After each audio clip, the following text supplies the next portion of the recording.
and welcome back to my channel.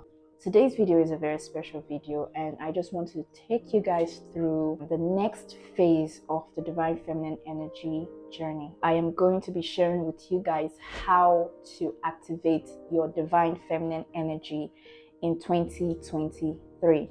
Contrary to what some persons might think, this is not a video for just women alone. This is actually a video for both men and women. And that's because currently we live in a world where the Divine Feminine Energy is on a low. Like I mentioned in my previous video, the Divine Feminine Energy is within us. It is right here in our energy field. The only problem is it has been greatly suppressed due to societal conditioning. Now it's the best time to unlock and to relate with our feminine side, both as men and as women. Unlocking the Divine Feminine Energy allows you to access your highest potential and helps you to connect with the creative powerhouse within you. Activating the Divine Feminine Energy is so essential to tapping into a life of abundance, a life of health, a life of joy, a life of passion, and a life of love. So in this video, I will be sharing some tips on how to unlock your Divine Feminine Energy and tap into that Divine Feminine Energy power inside you and live a life of balance, beauty, and inner wholeness. So the first step to activating your Divine Feminine Energy is to heal and let go of what no longer serves you. Heal and let go of what no longer serves you. Yes. I'm talking about that job that you hate. I'm talking about the friends you no longer fancy. I'm talking about the environment that you dread going back to. I am talking about that relationship that has drained you so much mentally, physically. I am talking about every form of dead weight that prevents you from just easily being yourself, your authentic self. It is time to let go of those dead weight. If you remember what I told you in my last video when I was describing the feminine energy, I described it as the energy that mimics the water element. The Divine Feminine Energy is an energy that needs to flow. It requires space, it requires freedom and safety to move, because if you are living a life where you're holding on to a lot of unnecessary baggages and traumas and failures and shame and all these negative energies that you have stuck up inside, you will not be able to access or unlock your Divine Feminine Energy. You'll always be in a state of defense, and the state of defense is, it is something that holds, that prevents, it is something that acts as an obstacle to the currency, the flow of the feminine energy itself. So you need to consider healing from everything that holds you back, every limiting beliefs that you have, because like I said before, the feminine energy is an energy of flow. It is an energy that moves. It is just a free, non-rigid energy, right? So everything that makes you rigid, all those limiting beliefs, all those negative beliefs, all those traumas that makes you believe that you do not deserve to experience something different from what you were formerly used to, all of those things are dead weights and they need to be shed in order for your the safest version of yourself to come out, because it will not come out if you have all of those baggages at the forefront of your memory and the forefront of your logic and your thinking. You will always live in a form of defense. You'll always be in defense. I've been on dates with men that when I start to ask them questions about a certain area of their life, they start to get very uncomfortable. And I find that so weird. And it's nothing too personal, because I'm always very careful not to ask very personal questions. So it always surprises me as to why they would suddenly just switch up, and before you know it, they're already like, no, let's switch the subject. And I can almost sense the defense in them. And it's crazy. And I'm not just saying the guys alone. I think even women, like we women, even myself, I have also exhibited that behavior in the past. And that was because I had, my own unhealed traumas that I was still holding on to. So eventually I did let go. But the point is, when you're holding on to your trauma, it makes you a rigid person. It's not a good trait, okay? Like, it's not a good trait, because God, who made this world for us, despite all the craziness that's going on, He made this world and He looked at it and He said that all that He has made is good. And He gave us dominion over the world. So why is it that as we step out of our houses, we're stepping out in defense? We're holding our sword on this hand. We're holding our shields on this hand 247 all the time. The question is, when will you let down your shield? When will you let down your shield? I don't believe that we were created to just be warriors every single day of every single time, because if we were meant to be warriors, God would have never commanded us to multiply. He would have never formed the institution marriage, because marriage is the first institution that God created. There would have been no point for us to have families if we're going to be displaced at some point. There would just be no point. But we were meant to flow, we're meant to dominate, we're meant to learn, we're meant to take control and enjoy everything that God has given to us, and respect the things that God has given to us, and care for the things that God has given to us. But instead, we are always operating in a place of woundedness. So this first tip is basically telling you it is time to drop the dead weight. You need to, first of all, recognize this dead weight, and you need to realize the fact that you need to drop the dead weight if you're going to be able to tap into your fullest potential, your highest self, and activate your life of abundance. The second tip to activating your divine feminine energy, guys, is to go into the soil and bury yourself in it. Yes, yes, yes. Go into the soil and bury yourself in it. Guys, I cannot overemphasize the importance of solitude, okay? Because what you're doing, you want to awaken a spiritual side of yourself, like another aspect of your energy, your spiritual energy, right? Because energy is basically, your spirituality is just basically the science of energy, frequency, and vibration. That is just spirituality. You're trying to awaken a part of your spirit, a part of your energy that you're not used to. So it is serious business. Someone might be wondering, is it really that deep? Well, guess what? Yes, it is actually that deep. It is that deep. You require solitude. So why solitude, and what does it mean? It doesn't mean isolation. You just require a quiet period of self-assessment. So now that you have offloaded your baggages and your dead weight, the next thing you want to do is to learn how to sit with yourself. The feminine energy, it's not the most physical energy, right? And I explained that in my former video. Please, if you've not watched that video, please try and see that video before watching this one, so that it can help you understand everything that I'm explaining here even better, right? So I explained in this video over here, in my former video, that the feminine energy is a very unique energy.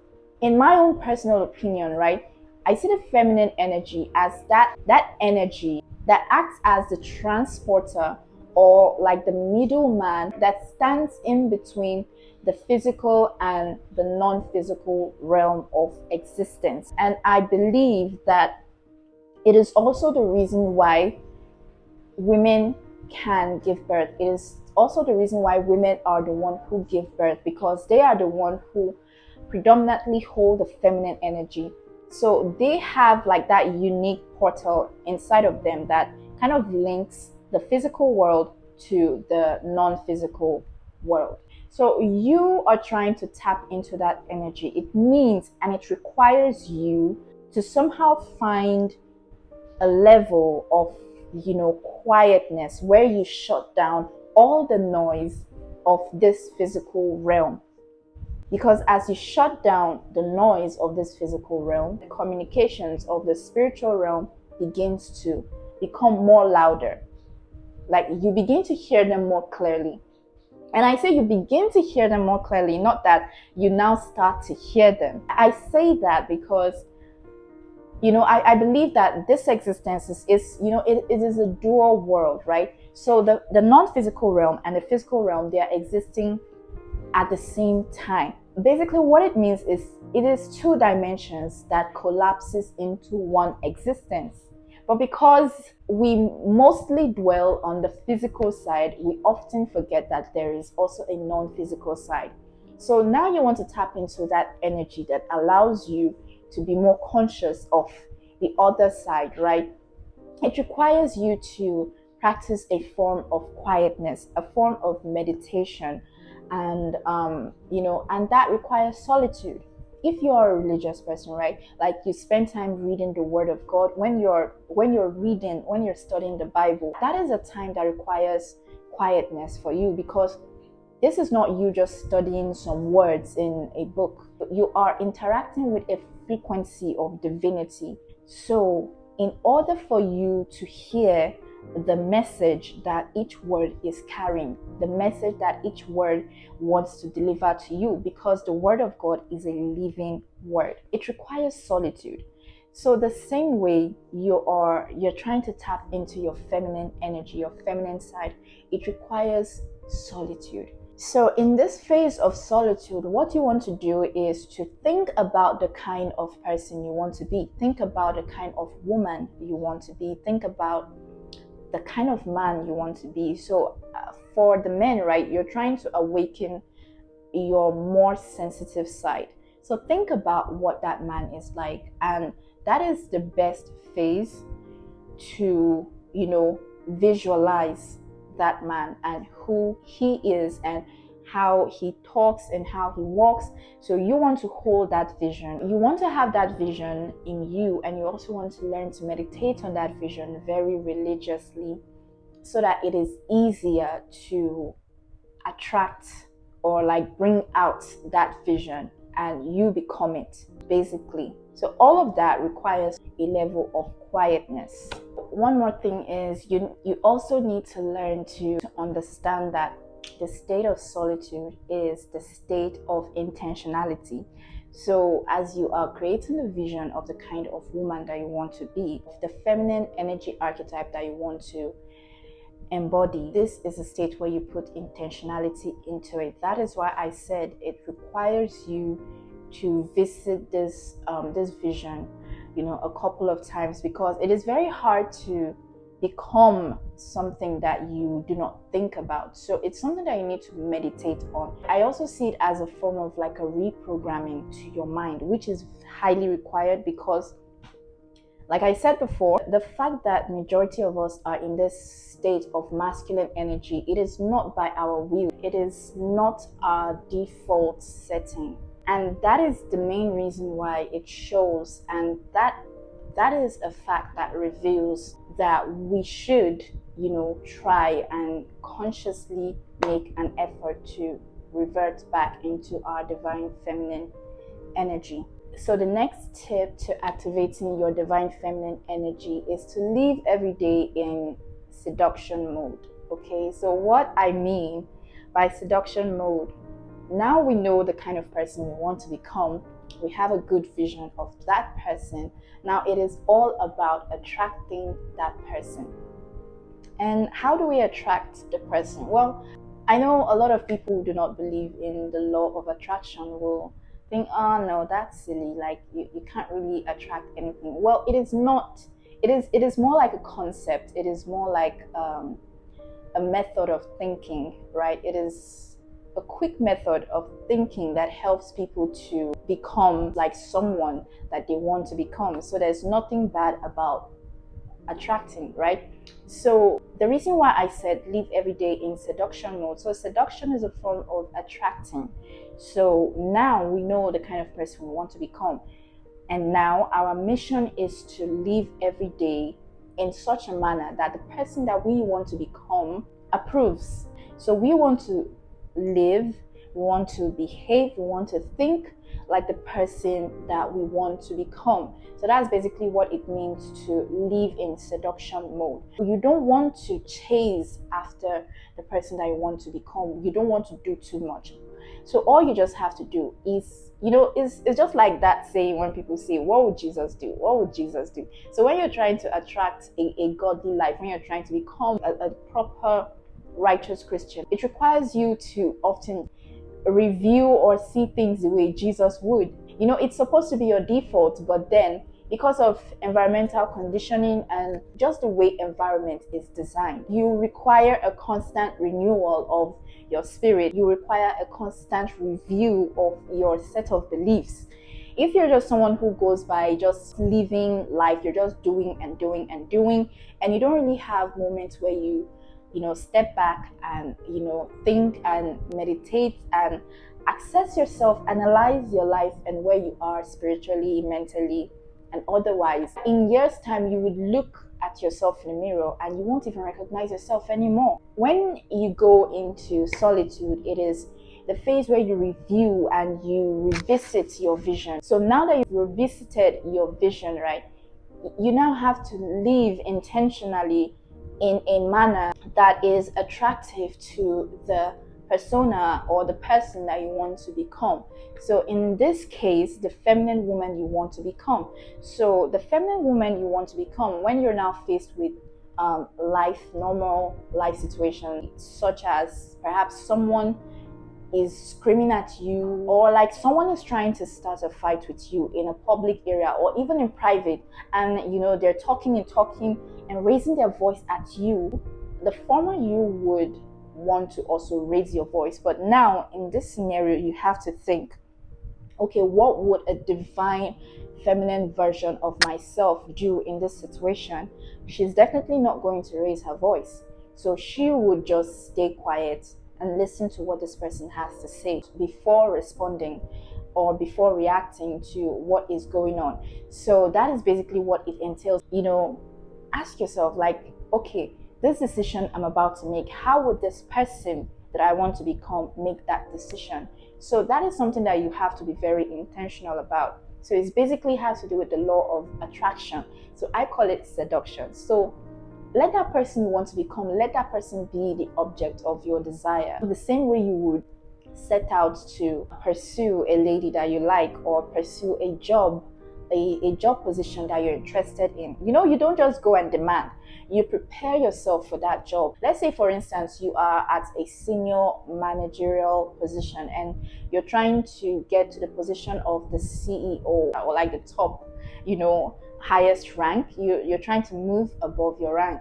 So basically, you now have to think, how does the CEO think? How would a CEO approach this problem? How would a CEO make this decision? How would a CEO handle their finances? How would a CEO manage their relationship? You would ask yourself these things and you would learn to become that person before actually becoming that person. So basically, we become what we are in vibrational match to. So if I want to become a better lady, I have to start by thinking, okay, do your research on what that divine feminine version of myself that I'm trying to become, how does she talk? How does she speak? What does she do on a regular basis? What is her routine like? What kind of music does she enjoy? What kind of entertainment does she watch? So as I learn that, I begin to adopt that lifestyle.